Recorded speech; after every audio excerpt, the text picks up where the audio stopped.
spectacular. The rhythmic expression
वक्रतुण्डाय गौरीतनयाय धीमहि गजेशानाय भालचन्द्राय श्रीगणेशाय धीमहि एकदन्ताय वक्रतुण्डाय गौरीतनयाय धीमहि गजेशानाय भालचन्द्राय श्रीगणेशाय धीमहि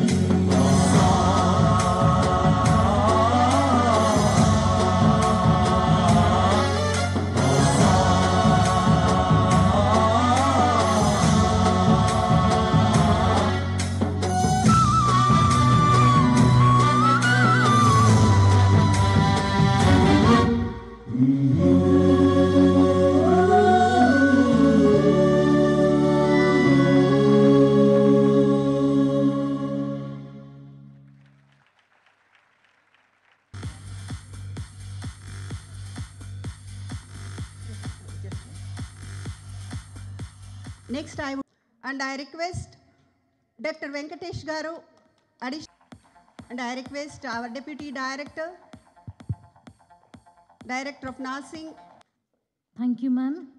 We are fortunate to have you as our leader to connect us to greater leaders. Man's heart when he prays. Let us all rise to seek the blessings of God Almighty, nurse of Dr. C. Shobhanadri College of Nursing, Vijaya, for the day's occasion.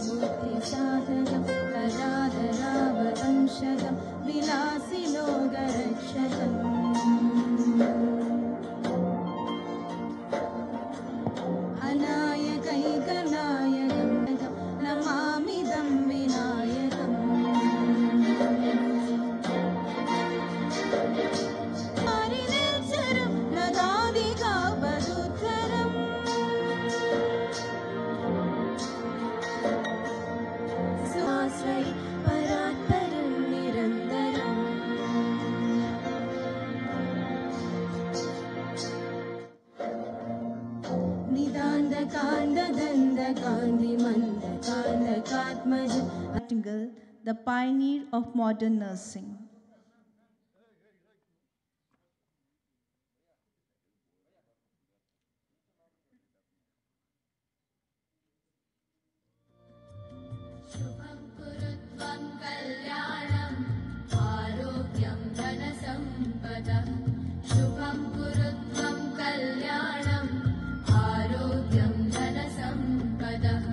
शत्रुबुद्धि विनाशाय दीपज्योतिर्न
You know, this Nursing Council of the AP started in 1964. These awards, which we are planning to give in the next annually, is to celebrate and recognize the exemplary commitment and service of the nurses of our state. As you all know, or as Jenny Kemp said, the theme of this year is of the Nurses Council Federation, given by the International Council of Federation, is Our Nurses, Our Future.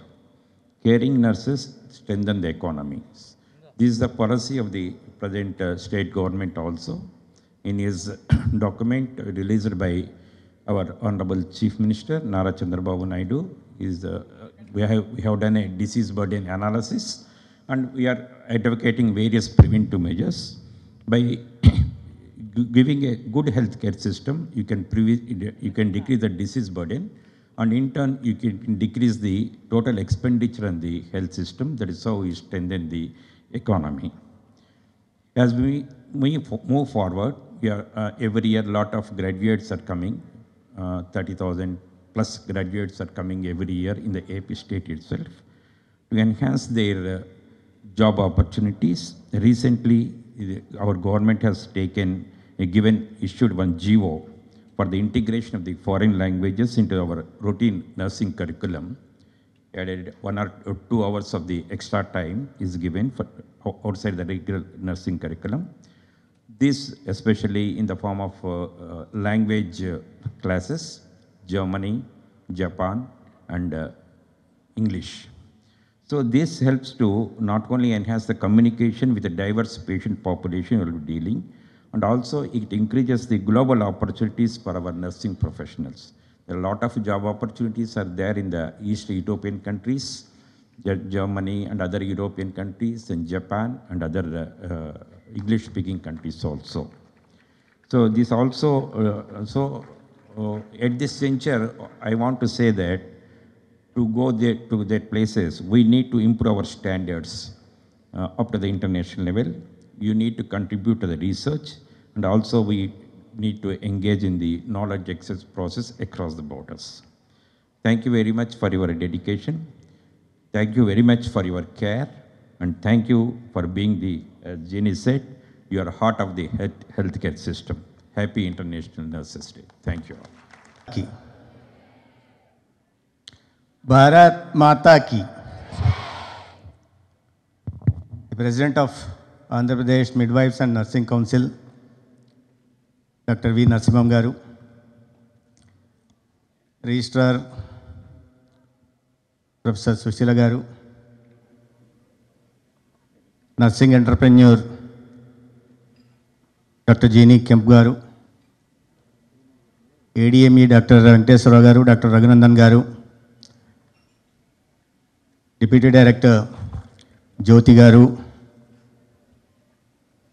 ఇవాళ ఈ సమావేశానికి విచ్చేసిన ఇతర ప్రముఖులకి, media మిత్రులకి, మరీ ముఖ్యంగా the students of government nursing college Vijayawada, the students of government nursing college Guntur, the students of nursing colleges of Ramesh hospital, Saint yawns, global, Navayuga, Nagarjuna and Siddhartha, అందరికీ నమస్కారం. మిత్రులారా, ఇవాళ ఒక మంచి కార్యక్రమంలో మీ అందరినీ కలుసుకునే అవకాశం కలిగించినందుకు ముందుగా AP midwives nursing council president registrar గారికి ధన్యవాదాలు తెలియజేస్తున్నాను. నేను ఇవాళ ఇంటర్నేషనల్ నర్సింగ్ డే సందర్భంగా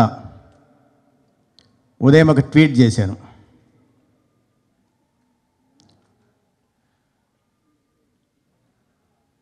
ఆరోగ్య సంరక్షణలో నిరుపమాన సేవలు అందిస్తూ ప్రజల ప్రాణాలను కాపాడుతూ పేషెంట్లని తమ సొంత కుటుంబంలో సభ్యుల్లాగా భావిస్తున్న, సేవలు అందిస్తున్న ప్రతి నర్సింగ్ సోదర సోదరిమణులకి కృతజ్ఞాభివందనాలు అని చెప్పి నేను ట్వీట్ చేస్తే మా ఓఎస్డి గారు ఒక మెసేజ్ పెట్టారు. Sir, very generous comment, nursing seldom smile అని పెట్టారు ఆయన. It is not just a generous comment, it has come from the bottom of my heart. For I strongly believe and sincerely believe that nursing community is doing a human service to the mankind. They are not only comforting the families, they are not only saving the lives, but they are also making the economies grow. మనకు ముందు కనిపిస్తున్నది తెల్ల బట్టలు వేసుకున్న, ఆప్రాన్లు వేసుకున్న nurses సేవలు అందించడమే కనిపిస్తుంటుంది. కానీ సంపదను కూడా సృష్టిస్తారనే విషయాన్ని నేను ఇవాళే తెలుసుకున్నాను. ఎందుకంటే లైఫ్ ఎక్స్పెక్టెన్సీ పెరిగితే ఖచ్చితంగా అది సంపద సృష్టికి దారితీస్తుంది. ఇవాళ ఫ్లోరెన్స్ నైటింగేల్ జయంతి సందర్భంగా ఈ అవార్డుల కార్యక్రమంలో పాల్గొంటున్నందుకు, ఇటువంటి మంచి కార్యక్రమంలో పాల్గొంటున్నందుకు ఆనందంగానే ఉంటూనే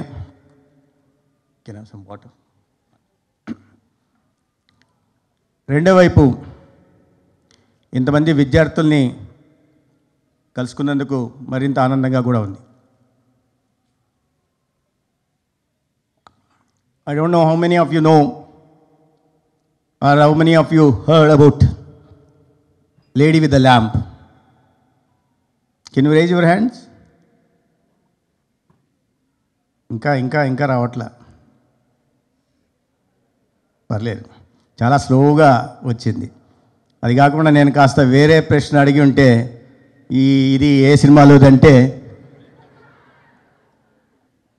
సెకండ్స్లో చెప్పేసేవాళ్ళు, ఫ్రాక్షన్ ఆఫ్ సెకండ్స్లో. But still appreciate. లైఫ్లో వినోదం చాలా అవసరం, కానీ వినోదమే జీవితం కాకూడదు. మరీ ముఖ్యంగా ఒక పవిత్రమైన నర్సింగ్ ప్రొఫెషన్ని మీరు ఎన్నుకున్నారు. ఎంత పవిత్రమైందంటే నేను ఇప్పుడే చెప్పాను, ప్రాణాలను కాపాడడమే కాదు, సంపదను కూడా మీరు సృష్టిస్తున్నారు. వచ్చిన పేషెంట్ని నవ్వుతూ పలకరిస్తున్నారు, చాలా పేషెంట్గా వింటున్నారు, వారి కేస్ షీట్ని చూస్తున్నారు. ఇన్పేషెంట్స్ అయితే ప్రోగ్రెస్ రిపోర్ట్ రాస్తున్నారు. దానికి కారణంగానే వారికి నాణ్యమైన వైద్య సేవల్ని డాక్టర్లు అందించగలుగుతున్నారు. అందుకే చిత్తశుద్ధి, అంకితభావం, కరుణ, సేవాభావం, మానవతావాదం వీటినన్నింటినీ కలగలిపి ఒక రూపం ఇస్తే ఆ రూపమే నర్స్ అని నేను భావిస్తున్నాను. భగవంతుడు ఆ రకంగా మిమ్మల్ని ఈ భూమి మీదకి పంపించారు. అటువంటి పవిత్రమైన వృత్తిని మీరు ఎన్నుకున్నారు. దానికి న్యాయం చేయాల్సిన బాధ్యత కూడా మన పైన ఉంది. మిగతా వృత్తులు వేరు, డాక్టర్స్ ప్రొఫెషన్ కానీ, నర్సింగ్ ప్రొఫెషన్ కానీ, it's all together different from other professions. అటువంటి పవిత్రమైన వృత్తిని ఎన్నుకున్నందుకు, ఆ వృత్తిలో మంచి పేరు సంపాదించాలని మీరందరూ చేస్తున్న ప్రయత్నానికి నేను మీ అందరినీ అభినందిస్తున్నాను. అదే సందర్భంగా ఇవాళ ఫ్లోరెన్స్ నైటింగేల్ జయంతి సందర్భంగా ఈ రాష్ట్రంలో మొట్టమొదటిసారిగా వైద్య రంగంలో, నర్సింగ్ రంగంలో విశేషమైన సేవలను అందిస్తున్న సిస్టర్స్ని, నర్సింగ్ స్టాఫ్ని అవార్డుల ద్వారా ఒక చిన్న గుర్తింపు, వారు చేస్తున్న ఆ నిరుపమైన సేవల్ని ఆ చిన్న గుర్తింపు మాత్రమే. నేను చేస్తున్న అవార్డుల కార్యక్రమం ఇవాళ అదేదో పెద్ద కిరీటం రావట్లే వాళ్ళకి, కానీ చాలా చిన్న గుర్తింపు ఇస్తుంది. ఆ చిన్న గుర్తింపుకి వాళ్ళు సంతోషపడుతున్నారు. ఇవాళ మొట్టమొదటిసారిగా ఆంధ్రప్రదేశ్ ఏర్పాటైన తర్వాత, 1964లో నర్సింగ్ కౌన్సిల్ ఏర్పాటైన తర్వాత మొట్టమొదటిసారిగా అటువంటి సిస్టర్స్ని, వాళ్ళ సేవల్ని గుర్తించడానికి అవార్డులను ప్రవేశపెట్టినందుకు నేను ప్రెసిడెంట్ గారికి, రిజిస్ట్రార్ గారికి ప్రత్యేకంగా అభినందనలు తెలియజేస్తూ, అదే సందర్భంగా ఇవాళ 5 విభాగాల్లో ఎంపీహెచ్డబ్ల్యూ ఫీమేల్ కానీ, నర్సింగ్ స్టాఫ్ కానీ, నర్సింగ్ ఎడ్యుకేటర్ కానీ, నర్సింగ్ అడ్మినిస్ట్రేటర్ కానీ, నర్సింగ్ రీసెర్చర్ కానీ ఈ విభాగాల్లో ఇవాళ అవార్డులు పొందిన సిస్టర్ రోహిణి గారికి, తర్వాత నిరీక్షణ కుమారి గారికి, తర్వాత డాక్టర్ సీబా ఫ్రాన్సిస్ గారికి, తర్వాత డాక్టర్ సత్యవల్లి గారికి, డాక్టర్ గంగా భవానీ గారికి. గంగా భవానీ గారు చివరిలో చెప్తున్నారు మెల్లగా నా చెవిలో, సార్ నాది పుట్టపర్తి అని. ఎందుకంటే నా కాన్స్టిట్యున్సీ పక్కనే ఉంటుంది, ధర్మవరం పక్కన పుట్టపర్తి ఉంటుంది, అందుకని ప్రత్యేకంగా చెప్తున్నారు. వీరందరూ కూడా నేను ప్రత్యేకంగా శుభాకాంక్షలు తెలియజేస్తూ వీరి నుంచి స్ఫూర్తిని పొందాలని, ఏ సేవారంగంలో అయితే వాళ్ళందరూ ఇన్ని సంవత్సరాలుగా, కొన్ని దశాబ్దాలుగా, రోహిణి గారు 24 సంవత్సరాలుగా పనిచేస్తున్నారు, నిరీక్షణ కుమార్ గారు 18 సంవత్సరాలుగా పనిచేస్తున్నారు. వారు అందించిన ఈ సేవలకి ఇవాళ ప్రభుత్వం గుర్తించి చిన్న అవార్డులు చేసింది. ఆ స్ఫూర్తిని, వారి నుంచి స్ఫూర్తిని పొందాలని, ఆ సేవాభావాన్ని మీరు కూడా కొనసాగించాలని నేను ఇవాళ, ఎందుకంటే ఈ ఒక్క సంవత్సరంతో ఈ అవార్డులు ఆపడం లేదు, రాబోయే రోజుల్లో ఈ అవార్డులని కొనసాగిస్తాం. మరింత మందికి స్ఫూర్తిదాయకంగా నిలిచేలాగా, మరింత వారి సేవాభావాన్ని చాటుకొని ఆ గుర్తింపుని పొందేలాగా ప్రభుత్వం వైపు నుంచి ఖచ్చితంగా ప్రోత్సహిస్తాం. అయితే నేను చెప్తున్న చాలా పవిత్రమైన వృత్తిని మీరు ఎన్నుకున్నారని, దానికి న్యాయం మనం చేస్తున్నామా అని కూడా మనం ఒకసారి ఆత్మపరిశీలన చేసుకోవాలి. ఇటువంటి పవిత్రమైన మనం వచ్చిన పేషెంట్ని వింటున్నామా, ఓపికగా వింటున్నామా, నవ్వుతూ పలకరిస్తున్నామా? వారి పేషెంట్లకు, ఎందుకంటే అనేక రకాల దీనితో వస్తుంటారు. పేషెంట్ ముందే నిర్ణయించుకొని వస్తాడు, అది ఏదో కూడా తెలియదు, చిన్నది ఎక్కడో ఏదన్నా అనుకోండి, నాకు సీటీ తీయాలని వస్తాడు. మీకు అనిపిస్తుంది, మీరు ఇవన్నీ రోజు చూస్తుంటారు కాబట్టి మీకు ఇదేందిరా బాబు, పేషెంట్ని మేము చూడాలా, మా తర్వాత డాక్టర్లు చూడాలా, పేషెంట్టే ప్రీ కన్సీవ్డ్ మైండ్ సెట్తో వచ్చేసి నాకు ఫలానా రోగం ఉంది, నాకు ఫలానా జబ్బు ఉంది, దీనికి మీరు సీటీ చేయండి లేదా ఎంఆర్ఐ చేయండి అని కూడా అడుగుతుంటాడు. అయినా మీరు ఓపికగా చెప్పాల్సిన అవసరం ఉంది, చెప్పి వాళ్ళకి వినాలి ఉంది. విన్న తర్వాతే వాళ్ళకి ఏ వ్యాధి ఉందో మీరు గుర్తించడానికి అవకాశం ఉంటుంది. తర్వాత దాన్ని అనలైజ్ చేయాల్సిన అవకాశం ఉంటుంది. అనలైజ్ చేసిన తర్వాత ఇన్పేషెంట్గా వస్తే వారిని తర్వాత తీసుకెళ్ళి డాక్టర్కి చెప్పడం, ఆ డాక్టర్ ద్వారా ఒక నాణ్యమైన వైద్య సేవల్ని వారికి అందించడానికి అవకాశం ఉంటుంది. త్వరితగతిన వారి ప్రాణాలను రక్షించే కొన్ని సందర్భాల్లో ప్రాణాలను రక్షించవచ్చు, లేదా అతి తొందరగా పేషెంట్ని ఆసుపత్రి నుంచి బయటికి పంపడానికి కూడా మీరే కారణమవుతారు. కాబట్టి ఆ రకంగా మనం నడుచుకుంటున్నామా ఒకసారి ఆలోచించాల్సిన అవసరం ఉంది. చాలామంది, నేను చాలా చోట్ల నేను ఎవరిని తప్పు పట్టే ప్రయత్నం చేయట్లా, కానీ వస్తూ ఉంటారు చాలా రకాలైన సమస్యలు. నేను 11 నెలలు అవుతుంది హెల్త్ మినిస్టర్గా. ఎందుకు, గతంలో నాకు హెల్త్ బ్యాక్గ్రౌండ్ లేదు. I'm not neither a doctor not even actor. That's different. I act sometimes being in politics, that's a different matter. కానీ ఈ డాక్టర్ బ్యాక్గ్రౌండ్ లేనప్పుడు ఎక్కడికి వెళ్ళినా కూడా అనేక సమస్యలతో వచ్చేవాళ్ళు. ముఖ్యంగా నర్సులు కానీ, ఏఎన్ఎంలు కానీ, లేదా జిఎన్ఎంలు కానీ, వారి ప్రమోషన్లు కానీ, లేదా రెగ్యులేషన్ విషయంలో కానీ అనేక రకాలైన సమస్యలు తీసుకొచ్చేవాళ్ళు. వింటుంటాం, కొన్ని సంవత్సరాలు చాలా జెన్యూన్ ఇష్యూస్ ఉంటాయి, చూస్తుంటాం. కానీ దానికి మన వృత్తికి సంబంధం లేకుండా మనం పనిచేయాల్సిన అవసరం వస్తుంది. దురదృష్టవశాత్తు కొన్నిసార్లు ఏమవుతుందంటే, ఇంత పవిత్రమైన ప్రతిరోజు మనము క్షేత్రస్థాయిలో ఉండాలా, ప్రజలకి నాణ్యమైన వైద్య సేవలు అందించాలా, అవసరమైతే వారి ప్రాణాలను కాపాడుకునే బాధ్యతలు ఉన్నప్పుడు మనము మన హక్కుల గురించి పోరాడుతూ మన బాధ్యతను విస్మరించకూడదు. మనం బాధ్యతల గురించి మనం మాట్లాడుతున్నప్పుడు, హక్కుల గురించి మాట్లాడుతున్నప్పుడు మనకి ఇచ్చిన బాధ్యతకు మనం న్యాయం చేస్తున్నామా అనే విషయాన్ని ప్రతి ఒక్కరూ ఆత్మపరిశీలన చేసుకోవాల్సి. ఇటీవల అటువంటి సంఘటన ఒకటి జరిగింది. కొంతమంది వచ్చారు ఎక్కడికి, నేను ఏదో ఒక డయాలసిస్ సెంటర్ ఓపెనింగ్కి వెళ్ళాను. డయాలసిస్ సెంటర్ ఓపెనింగ్ పోతుంటే సార్ కాస్త తర్వాత మాట్లాడుతాను, మళ్ళీ స్టేజ్ దగ్గరికి వెళ్తుంటే సార్ డాక్టర్స్తో ఇంటరాక్ట్ అవుతుంటే సార్ పేషెంట్స్తో ఇంటరాక్ట్ అవుతుంటే సార్ నేను అన్న సరే మొత్తానికి విన్నా, ఏంటి తెలుసు, నాకు సమస్య కూడా తెలుసు. చెప్తుంటే నేను ముందు వాళ్ళని అడిగింది ఏంటంటే, మీకు ఇచ్చిన బాధ్యత ఏంది, మీరు ఏం కాంట్రాక్ట్ ఎంటర్ అయ్యారు? మేము 24/7 అంటే 24 hours విలేజ్లో ఉండడానికి సిద్ధపడి ఈ దీంట్లోకి వచ్చాం. నేను ఎవరిని ప్రస్తావించట్లా, ఎవరికైనా తెలియాలి కాబట్టి చెప్తున్నాను. అంటే 24 hours మేము ఊర్లో ఉంటున్నామా, ఆ గ్రామంలో ఉంటున్న 2500కో, ఆ సచివాలయం పరిధిలో ఉంటున్న 3000 మందికి సేవలు అందిస్తున్నామా, సమయానికి మందులు అందిస్తున్నామా, లేదా బీపీ చెక్ చేస్తున్నామా, లేదా డయాబెటీస్ చెక్ చేస్తున్నామా, అందుబాటులో ఉంటున్నామా, గుండెల మీద చేసుకుని ఎవరన్నా చెప్పండి అంటే అక్కడ వచ్చిన గుంపులో ఒక్కరు కూడా చెప్పలే. నేను అడిగిన మొట్టమొదటి ప్రశ్న అది. నేను అప్పుడు అన్నాను, ముందు మన బాధ్యతలు నిర్వహించాలా, తర్వాత హక్కుల గురించి మనం మాట్లాడాలా. రెండో ప్రశ్న, మీరు ఇది పెట్టుకొని వచ్చారు అనే విషయం మీకు తెలుసు. కాబట్టి మనం అందుబాటులో లేకుండా ప్రజలు ఇబ్బంది పడుతుంటే, మీ సచివాలయం పరిధిలో 3000 మందికి మీరు బాధ్యత వహించాల్సిన విషయంలో మీరు ఉదాసీనత వ్యవహరిస్తుంటే అటువంటిప్పుడు ఎందుకంటే అక్కడి నుంచి కంప్లైంట్ రోజు ఎక్కడ పోయినా కూడా పేషెంట్ని చూస్తుండే సార్లో మా ఊర్లో ఉండట్లేదు, మా ఊర్లో ఫలానా వాళ్ళు ఉండట్లే, మా ఊర్లో నర్సు ఉండట్లే, మా ఊర్లో ఏఎన్ఎం ఉండట్లే, జిఎన్ఎం ఉండట్లే, ఆశా వర్కర్ అందుబాటులో ఉండట్లే, డాక్టర్ పిఎస్సీ పోతే డాక్టర్ ఉండట్లేదు అని. ఎందుకు ఇంత పెద్ద ఆరోగ్య వ్యవస్థను పెడుతున్నాం? దాదాపు 20,000 కోట్ల బడ్జెట్తో ఎందుకు ప్రతి సంవత్సరం ఖర్చు పెడుతున్నామంటే ప్రజలకు ఒక పటిష్టమైన ఆరోగ్య వ్యవస్థ నిర్మించాల్సిన బాధ్యత ప్రభుత్వం మీద ఉంది. ఆ ప్రభుత్వంలో మంత్రిగా కానీ ఈ రాష్ట్రానికి నాయకత్వం వస్తున్న ముఖ్యమంత్రి గారి బాధ్యత ఉన్నప్పుడు ఆ బాధ్యతాయుతంగా వీరు కింద స్థాయిలో ఉంటున్న స్టేక్ హోల్డర్స్ అంతా వ్యవహరిస్తున్నారా లేదా అనే విషయాన్ని కూడా పరిగణలోకి తీసుకోవాల్సిన బాధ్యత మాకుంది. ఎందుకంటే ప్రజలకు మేము జవాబుదారీతనం మాకుంది కాబట్టి. We are accountable to the people.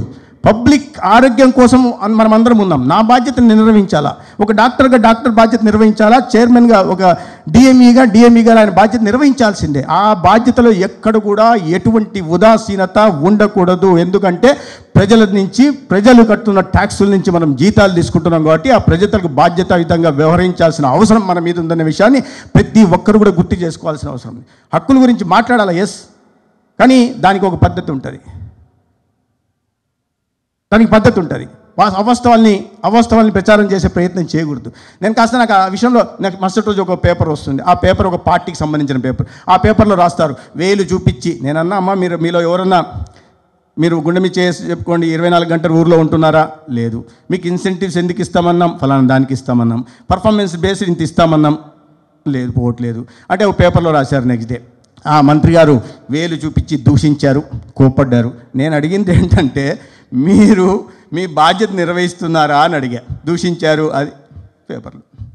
తర్వాత నా ఫేస్బుక్లోనో నా సోషల్ హ్యాండిల్లో ఆ ఉద్యోగం చేస్తున్న ఒక వ్యక్తి పెడతాడు, సార్ మీరు మాట్లాడిన పద్ధతి బాగా సార్, మీకు రోజు ఇలాగే ఉంటుంది అనుకో సార్, ప్రతిరోజు మీ రోజు కాదు సార్ అని నాకు ఒక మంత్రికి వార్నింగ్ ఇస్తాడు. మామూలుగా వేరే ప్రభుత్వం ఉంటే గంటలో అతని ఉద్యోగం ఊడిపోయేది. కానీ మేము చాలా మానవతావాదంతో ఉంటున్నాం. ఎవరి గురించి నేను మాట్లాడుతున్నానో వాళ్ళ గురించి మానవతా దృక్పథంతో మొట్టమొదటిసారి ఆలోచించి వీళ్ళకి కౌన్సిలింగ్ చేయాలా, వాళ్ళు కోరుకున్న ప్రదేశాలకు పంపాలా, వాళ్ళు క్షేత్రస్థాయిలో గ్రామాల్లో ఉండాలంటే వస్తున్న ఇబ్బందులు ఏంటి, వాటిలో ఎక్కువ సంఖ్యలో అమ్మాయిలు నర్సింగ్ స్టాఫ్గా ఉంటున్నారు అబ్బాయిల కన్నా, కాబట్టి వాళ్ళకి సమస్యలు ఏమున్నాయని గుర్తించి ప్రభుత్వంలోకి నేను మంత్రిగా వచ్చిన తర్వాత ముందు గుర్తించి దాని మీద మాట్లాడింది, గత ప్రభుత్వంలో చేసిన తప్పుని ఎత్తి చూపింది నేనైతే.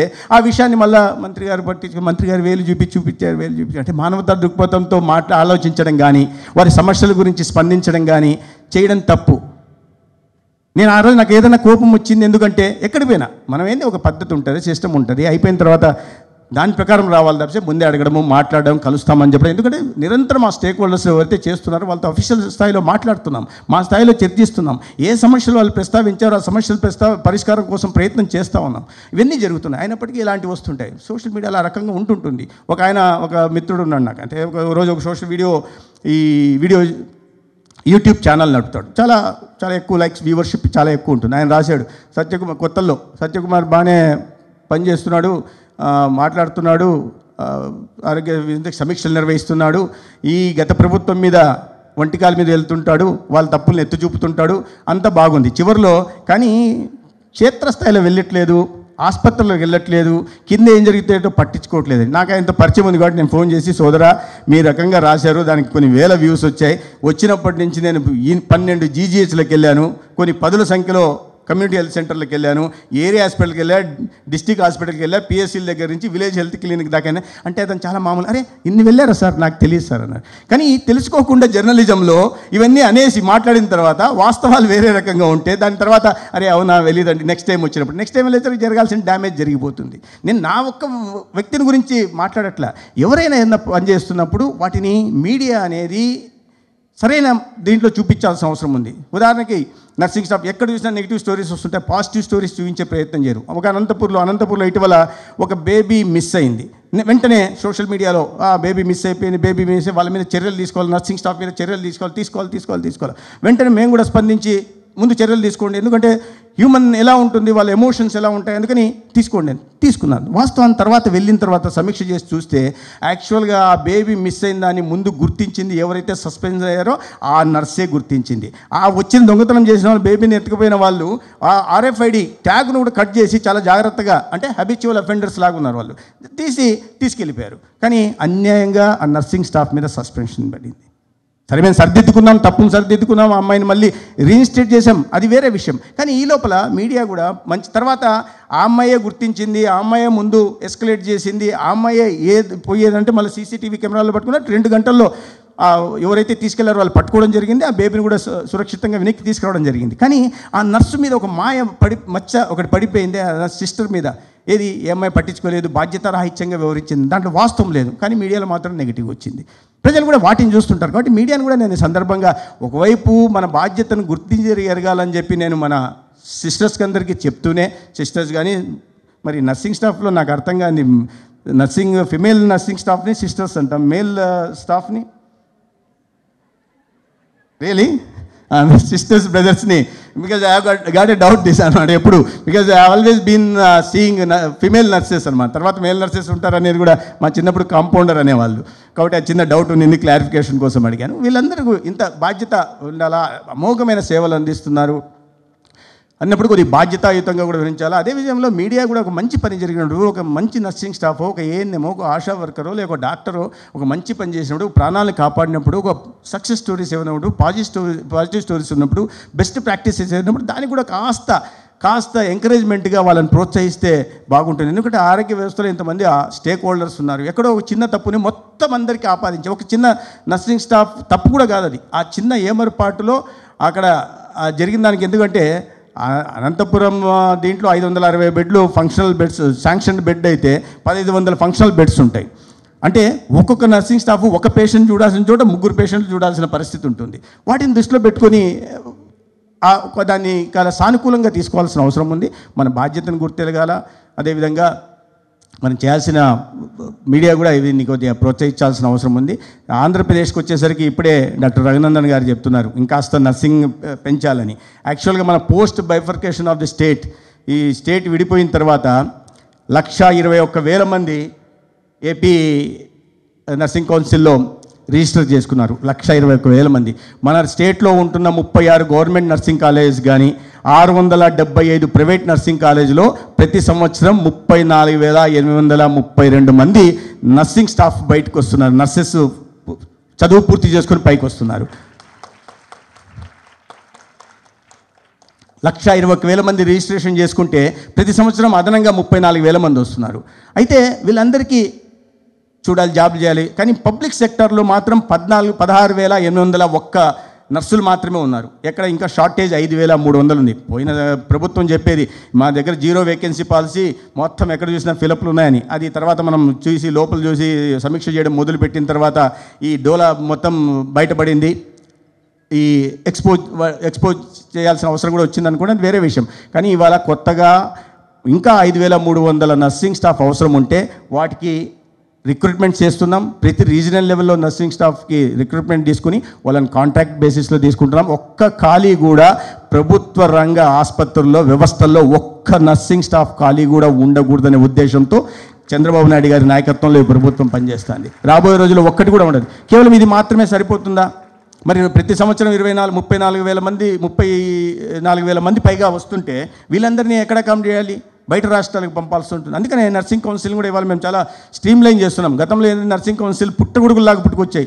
ఏ రాష్ట్రంలో మనం ఏందో దేశంలోనే రెండో రాష్ట్రం అతి ఎక్కువ సంఖ్యలో నర్సింగ్ కాలేజ్లు, ఏఎన్ఎంలు, జిఎన్ఎంలు లేదా బీఎస్సీ నర్సింగ్ వాళ్ళు లేదా పోస్ట్ బేసిక్ బీఎస్సీ వాళ్ళు లేదా ఎంఎస్సీ నర్సింగ్ ఉన్న వాళ్ళు మన రాష్ట్రంలోనే ఎక్కువ కాలేజీలు ఉన్నాయి. కర్ణాటక తర్వాత మన రాష్ట్రం, ఉత్తరప్రదేశ్ అంత పెద్ద రాష్ట్రం, వాళ్ళ దగ్గర కూడా మనకన్నా చాలా తక్కువ సంఖ్యలో ఉన్నాయి. ఇంతమంది పెద్ద సంఖ్యలో వస్తున్న వాళ్ళని అకామిడేట్ చేయాలి. కాబట్టి మన దీని ప్రకారం ఒక సర్వే ప్రకారం 2,600 మంది ప్రతి సంవత్సరం బయట దేశాల్లో నర్సింగ్ ప్రాక్టీస్ కోసం అప్లై చేసుకుంటున్నారు. దాన్ని దృష్టిలో పెట్టుకొని ఇవాళ ఈ 8 భాషల్లో English, German, French, Spanish, Japanese లాంటి 8 భాషల్లో శిక్షణ ఇచ్చి ఏపీ స్కిల్ డెవలప్మెంట్ కార్పొరేషన్తో ఎంఓయూ చేసుకొని వీళ్ళకి ఆ లాంగ్వేజ్లో శిక్షణ ఇచ్చి బయట దేశాల్లో చాలా ఎక్కువ పొటెన్షియల్ ఉంది. కాబట్టి ఇక్కడ నర్సింగ్ పూర్తి చేసిన వాళ్ళని ఆ దేశాలకు వెళ్ళి మన సత్తా చాటుకునేలాగా, మన సేవాభావాన్ని చాటుకునేలాగా, భారతదేశంలో మన అందరిలో సమ్మిళితమైన వసుదైవ కుటుంబకం అనే ఏ భావన ఉందో ఆ భావనని ఆ దేశాలకు వెళ్ళి సేవ చేసి సాధించడం ద్వారా భారతదేశంలో అంటే ఎస్ రా వీళ్ళంతా సేవాభావానికి ప్రతిరూపం రా అనుకునే చెప్పుకునేలాగా వాళ్ళ నర్సింగ్ కౌన్సిల్లో సంస్కరణ తీసుకొచ్చే ప్రయత్నం చేస్తున్నాం. గతంలో ఇన్ఫ్రాస్ట్రక్చర్ షార్టేజెస్ ఉండేవి, ఫ్యాకల్టీ డెఫిషియన్సీ ఉండేది, ఒకే సొసైటీ పేరు మీద 2-3 కాలేజీలు నడిచేవి. వాటిని అన్నింటినీ స్ట్రీమ్లైన్ చేస్తూ ఇవాళ ప్రతి చోట ఎక్కడ ఇన్ఫ్రాస్ట్రక్చర్ డెఫిషియన్సీ ఉన్నాయో వాటిని సరి చేసే ప్రయత్నం చేస్తున్నాం, ఫ్యాకల్టీ డెఫిషియన్సీ సరి చేసే ప్రయత్నం చేస్తున్నాం. దానికోసం ఇటీవల నోటీసులు ఇవ్వడం, ఫిజికల్ ఇన్స్పెక్షన్లు చేయడం కూడా చేస్తున్నాం. డాక్యుమెంట్ వెరిఫికేషన్ కాకుండా కాలేజీకి వెళ్ళి ఫిజికల్ వెరిఫికేషన్ చేసి స్టేక్ హోల్డర్స్ అందరితో పిలిచి మాట్లాడడం జరిగింది. అయ్యా, గతంలో మీరు ఏ రకంగా అయితే చేసుకున్నారో అది భవిష్యత్తులో కొనసాగదు. ఎందుకంటే we want to impart quality nursing education to students of Andhra Pradesh. కాబట్టి ఆ నాణ్యమైన నర్సింగ్ శిక్షణను అందించాలంటే ఇవన్నీ మీరు సరి చేసుకోవాల్సింది చెప్పడమే కాకుండా రాబోయే రోజుల్లో నర్సింగ్ కౌన్సిల్ చెప్పడం జరిగింది, ప్రతి డాక్టరు ఎవరు కూడా అన్క్వాలిఫైడ్ స్టాఫ్ నర్సింగ్స్ బయట పనిచేయడానికి లేదు. ఎందుకంటే మన క్వాలిఫికేషన్ లేకపోతే అది రోగులకి ప్రాణాంతకం కావచ్చు, వాళ్ళ ప్రాణాలకు ఉపయోగపడుతుంది. కాబట్టి దాని మీద ప్రత్యేకంగా నిఘా పెట్టాల్సిందిగా చెప్పడం కూడా జరిగింది. అది కాకుండా ప్రతి నర్సింగ్ ఎవరైతే ఉన్నారో కోర్స్ చేసిన వాళ్ళు 5 సంవత్సరాలకు ఒకసారి రెన్యువల్ చేసుకునేలాగా చేయడం చెప్పింది. ఇవన్నీ కాకుండా గతంలో నర్సింగ్ కౌన్సిల్కి వెళ్ళి రిజిస్ట్రేషన్ చేసుకోవాలంటే తిరగాల, ఆఫీసుల చుట్టూ తిరగాల, కొంతమంది దగ్గరికి వెళ్ళాలా, ఇంకా కొంతమంది దగ్గరికి వెళ్ళి, నేను చెప్పేది అర్థమవుతుంది కదా, కొంచెం సమర్పించుకోవాలా. వీటిని అన్నింటినీ సరి చేస్తూ మొత్తం రికార్డ్స్ అన్ని డిజిటలైజ్ చేస్తూ రాబోయే రోజుల్లో, రాబోయే 6 నెలల్లో మీ బ్యాచ్లో చాలామందికి నర్సింగ్ కౌన్సిల్ ఆఫీస్కి వెళ్ళాల్సిన, గడప తొక్కాల్సిన అవసరమే లేదు. మీ ఇంట్లో కూర్చొని మీ కంప్యూటర్ ఆన్ చేసుకుని మీరు ఆన్లైన్ రిజిస్ట్రేషన్ చేసుకునే విధంగా ఇవాళ ప్రయత్నాలు మొదలుపెట్టాం. రాబోయే రోజుల్లో వీటిని కంప్లీట్ సంస్కరణలు తీసుకొచ్చి ఒక నర్సింగ్ వృత్తికి అది ఎంత పవిత్రమైందో ఆ పవిత్రత సాకారమయ్యేలాగా ఈ ప్రభుత్వం చర్యలు తీసుకుంటుంది అని తెలియజేస్తున్నాను. మిత్రులారా, ఇవాళ దేశం ఎటువంటి పరిస్థితుల్లో మీకు తెలుసు. సరిహద్దుల్లో అనేక రకాల ఇబ్బందులు జరుగుతున్నాయి. నిన్ననే నేను ఏ జవాన్ అయితే ఈ సరిహద్దులను కాపాడుతూ ప్రాణాలు కోల్పోయాడో ఆ మురళీ నాయక్ అంత్యక్రియల్లో కూడా పాల్గొనడం జరిగింది. అయితే కేంద్ర ప్రభుత్వం, మనకు అవసరం లేదు కానీ కేంద్ర ప్రభుత్వం ఈ గవర్నమెంట్ ఆఫ్ ఇండియా ఇన్స్టిట్యూషన్స్ ఏవైతే ఉన్నాయో, హెల్త్ ఫెసిలిటీస్ ఏమున్నాయో వాళ్ళందరికీ సెలవులు రద్దు చేసి అందరినీ డ్యూటీలో చేరమని చెప్పింది. ఎందుకంటే సరిహద్దుల్లో ఈ సైన్యము ఏ రకంగా శత్రువుతో పోరాడుతూ మనందరి ప్రాణాలను కాపాడుతుందో అదేవిధంగా మన మధ్యనే ఉంటూ రోగాలు బారిన పడిన పేదలకి వైద్యం అందించే, సేవలు అందించే నర్సింగ్ స్టాఫ్ ఆ సైనికుల కన్నా తక్కువ కాదని చెప్పి చోట్ల పొలిటికల్ పార్టీస్ నుంచి వెళ్తుంటారు, నాకు ఫోన్ చేస్తుంటారు, సార్ ఇక్కడ ఏం పట్టించుకోలేదు, నర్సు పట్టించుకోవట్లేదు, ఆ డాక్టర్ అస్సలు పట్టించుకోవట్లేదు, దీంట్లో నర్సు మందులు లేవంటున్నారు, నవ్వుతూ మాట్లాడట్లేదు, ఇవన్నీ మాట్లాడుతుంటారు. నేను అరే ఒకసారి అర్థం చేసుకోండి, మనకున్న సమస్య, నీకు సమస్య ఉంది, నీకు ఇబ్బంది వచ్చింది, వాళ్ళకు కూడా అనారోగ్య సమస్య వస్తాయి. ఇప్పుడు రోహిణి గారు అన్నారు 24 సంవత్సరాల నుంచి సర్వీస్లో ఉన్నారు, ఆవిడ వయసు మేబీ 50+ ఉంటుంది, వయసు రీత్యా వచ్చే అనారోగ్యాలు వస్తుంటాయి. సో వాళ్ళకు సమస్యలు ఉన్నాయి, వాళ్ళ కుటుంబ సభ్యులు ఉన్నాయి, వాళ్ళకి కుటుంబంలో సమస్యలు ఉన్నాయి, వాళ్ళకి పిల్లలు ఉంటారు, వాళ్ళ పిల్లలకు సంబంధించిన చదువులు ఉంటాయి, ఒక చోట భర్త ఎక్కడో చోటు ఉంటారు, కుటుంబం ఎక్కడో చోటు ఉంటుంది, వీళ్ళు ఎక్కడో చోటు ఉంటుంది. ఒకసారి మానవతా దృక్పథంతో మీరు అర్థం చేసుకోండి.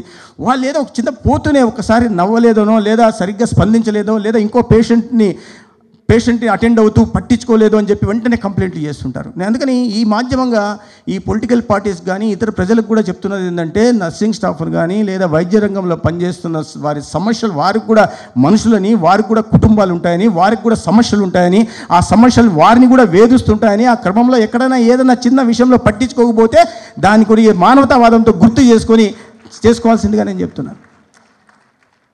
కంప్లైంట్ సార్, ఇది పట్టించుకో, నాకు SMS పెట్టి సార్, అంత అసలు దారుణం సార్, ఇది అసలు ప్రాణాలు పోతుంటూ కూడా పట్టించుకోవట్లేదు సార్. వాస్తవమే, మనం అందించడానికి ఇక్కడ సేవలు అందించడానికి ఇక్కడ ఉన్నాం, కానీ ఏదో చిన్న సమస్య ఉండొచ్చు. రిపీటెడ్గా జరుగుతుందా? ఎస్, దృష్టి తీసుకురండి. దాంట్లో ఇవాళ మార్పు తీసుకొచ్చాం. గత 11 నెలల్లో మనము IVRS ద్వారా ప్రజల్లో స్పందన తీసుకుంటున్నాం, ఫీడ్బ్యాక్ తీసుకుంటున్నాం. ప్రతి సంవత్సరం మొదటి నెల తీసుకున్నప్పుడు ఈ సాటిస్ఫాక్టరీ లెవెల్స్ 45% వచ్చాయి, తర్వాత తీసుకుంటే 50కి వచ్చాయి, తర్వాత క్రమంగా పెరుగుతూ ఇవాళ సాటిస్ఫాక్టరీ లెవెల్స్ ప్రభుత్వ ఆసుపత్రుల్లో పేషెంట్ల నుంచి వచ్చిన ఫీడ్బ్యాక్ ప్రకారం 75% సాటిస్ఫాక్టరీ లెవెల్స్ ఉన్నాయి. దీనికి ప్రధాన కారణం ఇవాళ రాష్ట్ర ముఖ్యమంత్రిగా ఉంటున్న చంద్రబాబు నాయుడు గారు నిరంతరం సమీక్ష నిర్వహించడం. ఎందుకంటే ప్రజల్లో ఆరోగ్యం అనేది అంత ఇంపార్టెంట్.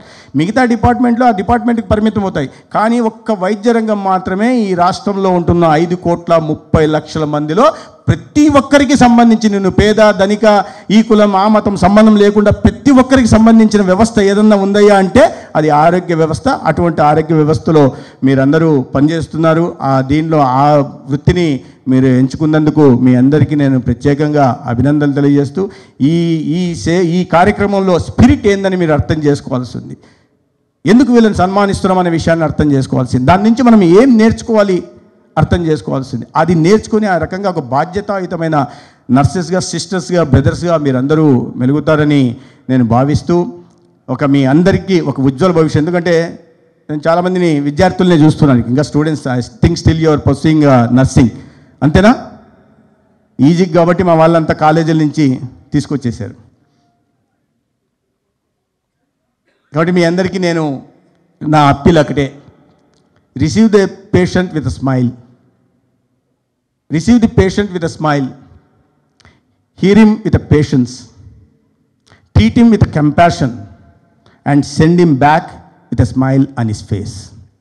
ఇది మీరు సింపుల్ దీన్ని సూత్రాన్ని అర్థం చేసుకొని ఈ సూత్రానికి అనుగుణంగా మీరు పనిచేస్తే రాబోయే రోజుల్లో మీరు కూడా ఒక గుర్తింపు పొందిన, మీరు ఏ వృత్తినైతే ఎన్నుకున్నారో ఆ గుర్తింపు మీకు ఆ వృత్తికి న్యాయమే చేయకుండా ఒక గుర్తింపు పొందిన, ఆ గుర్తింపు కూడా నోచుకునే ఒక నర్సింగ్ స్టాఫ్గా మీరు అందరు ఇక్కడ ఉంటారని, మళ్ళీ రాబోయే సంవత్సరాల్లోనే ఇదే స్టేజ్ మీద మిమ్మల్ని అందరినీ సన్మానించుకునే అవకాశం నాకు దక్కుతుందని తెలియజేసుకుంటూ ఇవాళ మీ అందరినీ కలిసే అవకాశం కలిగించినందుకు మరొకసారి ధన్యవాదాలు తెలియజేసుకుంటూ సెలవు తీసుకుంటాను. భారత్ మాతాకి.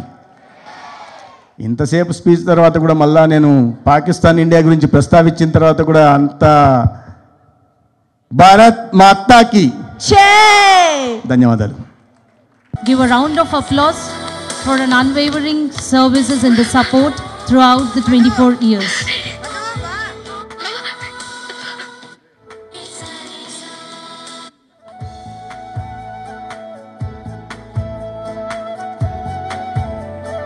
Congratulations, Mrs. Rohini Garu. A proud moment, a proud capture in your life.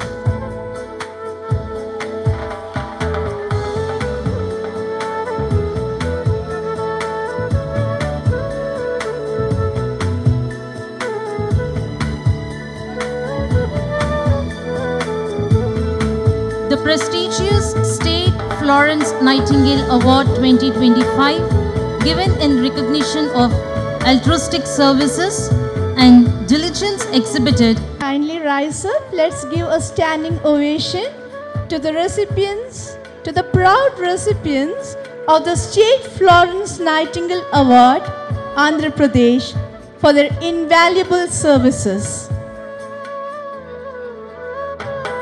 Srimati Medidi Nirikshana Kumari Garu. Her 18 years of committed service is valued. She is presently serving in Jangareddy Gudem Area Hospital. Congratulations, ma'am. It's a snapshot in the life, a milestone of success. Visakhapatnam.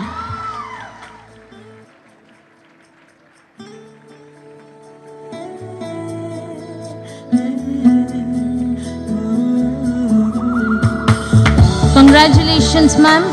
We appreciate for all your efforts for the last 20 years and we see more future in you.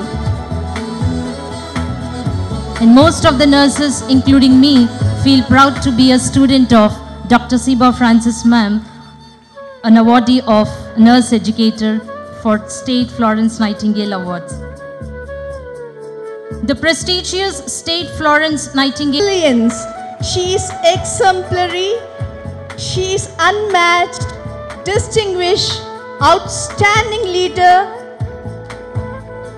Truly I'm in said. short of vocabulary. Truly said, ma'am. Congratulations, ma'am. You're a trendsetter. No matter what, your administrative brilliance is unique and exceptional. May we admit, most of us over here are her students, including me. We have personally admired for the last 4 decades and we continue to do that. Congratulations, ma'am. Congratulations, Dr. Ganga Bhavani ma'am. You are truly admired for your tireless efforts in nursing research, adding to the knowledge and wisdom of nursing for the last 2.5 decades. At the request, we request the awardees to please be on the dais.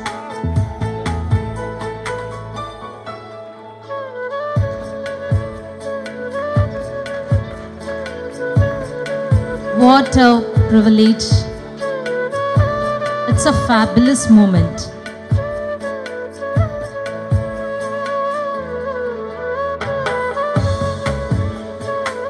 A memento. It's a long time expertise and a long time effort and a huge dedication towards a profession which made them to have the award on this day.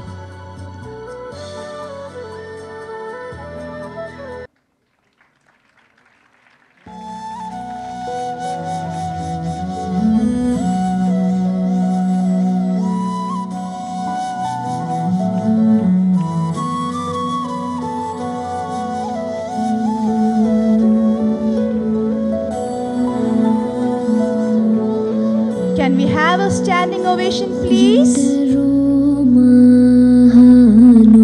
Endaro Mahanubhavulu. Andulo ma chief guest garu.